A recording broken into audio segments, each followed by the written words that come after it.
To our hoteliers, our supermarkets, and our people, my message is the same. Buy local and buy regional. I repeat, buy local and buy regional.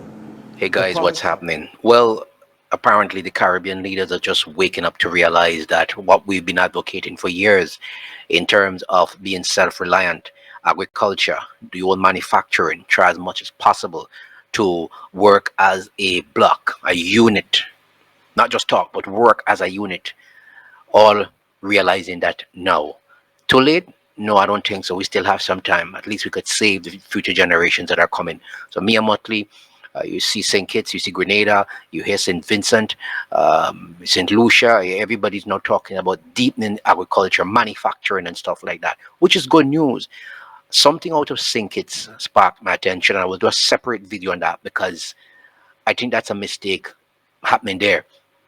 It's almost the same as if we're doing business with North America again right there. So we'll talk about that in a separate video. But Mia Motley made some statements, and I want to bring to your video what she said. But this is what the market looks like on Friday last.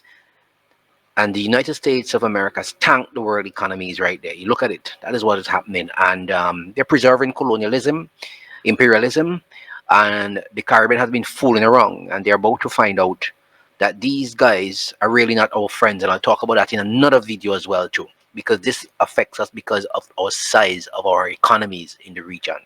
But let's listen to what Mia Motley Thirdly, had to say we first. must redouble our efforts to invest in Caribbean agricultural production and light manufacturing. The 25 by 2025 initiative, ably led by President Ali, seems too modest a target now, given all that we are confronting. We must grow our own and produce our own as much as possible. We can all make the decision to buy healthy foods at the market instead of processed foods at the supermarket. Fourthly, we must build our ties with Africa, Central and Latin America, and renew those ties with some of our older partners around the world, in the United Kingdom and Europe, in Canada. We must not rely solely on one or two markets. We need to be able to sell our Caribbean goods to a wider, more stable global market. My brothers and sisters, in every global political and economic crisis, there is always an opportunity.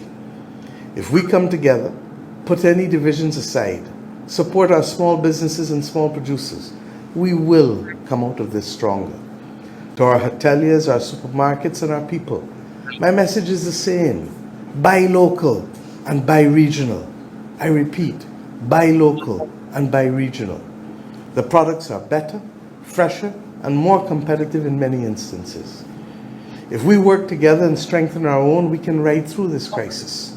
We may have to confront issues of logistics and movement of goods, but we can do that too. So that's CARICOM Chairman Mia Motley speaking about the issues that are taking place now because of the tariffs placed by the United States of America on in the entire world, really.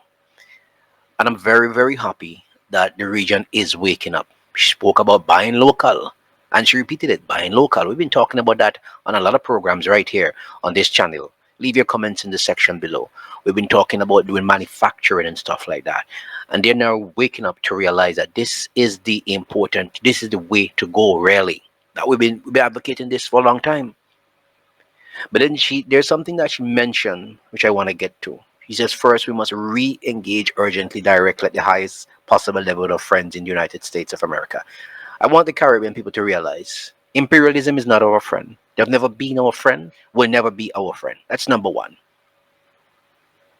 He said there's an obvious truth which has to be confronted by both sides. The truth is that these small and micro states of the Caribbean do not in any way or in any sector enjoy a greater degree of financial benefit in the balance of trade and does the United States. In fact, it is because of our small size, our great vulnerability, our limited manufacturing capability or capacity, or inability to distort trade in any way that successive United States administration, including and most recently the Reagan in the early 1980s, went to great lengths to assist us in promoting our abilities to sell in the United States under the Caribbean Base Initiative.